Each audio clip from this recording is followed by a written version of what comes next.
Syracuse men's basketball team, lucky number 3, would have to come on the road. Good evening, I'm Veronica Rohrmoser with your NCC Sports.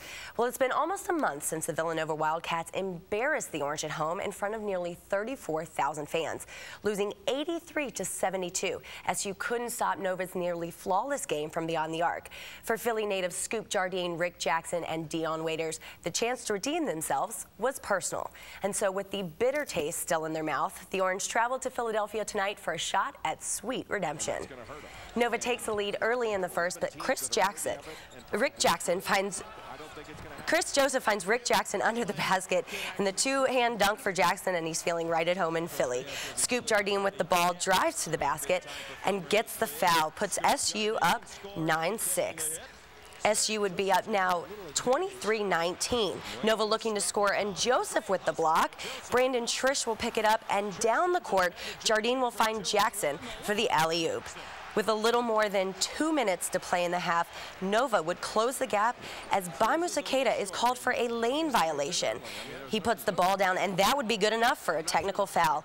SU would head to the locker room up by only 2. Second half now, Trish pulling out the 3 puts the Orange up by 7. And Nova's Corey Stokes, back after missing the last 3 games, makes it up with this 3 right here. And the Wildcats within 1. They're pumped with 2:30 left to play. Final seconds of the game, Nova down by 3, can't get a shot off. Trish with the block, and Jackson would draw the foul and make both shots to bring home the W for the Orange. 69-64 your final score. That would be SU's 6th win of the season over a ranked opponent, and Coach Jim Boeheim says the key is keeping it close. We've had a lot of games when we've stayed in them, we've been able to win them. We just haven't stayed in the games we've lost to have a chance at the end. We really haven't had a good chance at the end of the games that we've lost this year. All the games early in the year and the games that we've had, the last 2 games we've had, when we've been in the game, we've made plays down the stretch. The 20th ranked Orange will look to keep redemption alive as they head to the nation's capital on Saturday to take on number 11 Georgetown. From present stars to past, former SU basketball sensation Carmelo Anthony shined in his 4th appearance at tonight's NBA All-Star Game.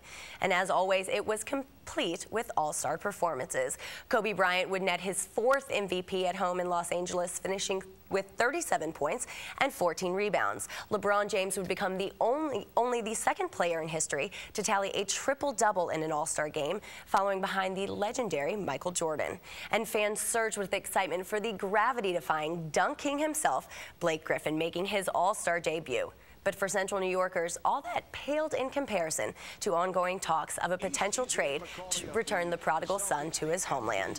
With Thursday's trade deadline approaching, Carmelo Anthony donned a Western Conference jersey, possibly for the last time. The Denver Nuggets forward has been the center of attention in trade talks that could soon bring him to the Knicks or the Nets. Anthony had just 8 points in tonight's victory in the West, as they would take it 148-143 over the East. And it's that time of year again as NASCAR fans turn their attention to the historic Daytona 500. The race dates back to 1959, but for modern fans, memories of tragedy a decade ago still linger. Today marks the 10th anniversary of the death of Dale Earnhardt when his number 3 car crashed during the final lap at Daytona, the infield honoring the Intimidator. While Dale Earnhardt Jr. looks to bring home his 2nd win on this emotional day, many Central New Yorkers are putting their faith in Cato native Regan Smith. But with 4 laps to go, Smith is bumped from behind by Kurt Busch, spinning out in one of what would be a record number of cautions in the race, setting up the green-white checkered finish. And with 1 lap to go, rookie Trevor Bayne does his best to hold off Carl Edwards, coming up like a freight train. But Bayne would block the 99 car to become the youngest winner in Daytona history. Bayne turned 20 just yesterday, and a $4.5 million birthday present ain't so bad. And from the beach back to the hill, the number 1 SU men's lacrosse opened their season against number 12 Denver at home at the Carrier Dome. And after losing an exhibition game to Hofstra, the Orange needed to prove they deserved that top spot. Coach John Desko seemed calm as the journey began to bring home a 3rd national title, and he should be. With 9 All-Americans, Syracuse got out to a fast start, scoring 6 times in the opening quarter. Senior Jovan Miller would put SU on the board first. Midfielder Josh Amadon would add 2 more by the end of the game, including that left-handed goal. and JoJo Marasco would cap it off with a 4-0 run for the Orange. Denver would make it 4-1, but the Orange would win the ensuing face-off, and Jeremy Thompson would take it down the field for another goal, bringing the lead back up to 4. In the third quarter, it would be Tim Desko with this incredible behind-the-back shot and over the shoulder of Denver freshman goalie Jamie Faust, as she would cement their #1 position with a win over the Pioneers, 13-7, making it their 15th consecutive season opener win.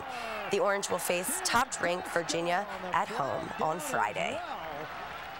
And that'll do it here for sports. I'm Veronica Rohrmoser. Back to you, Lauren. Thanks, Veronica. Stick with us here at NCC News. Weather's up next.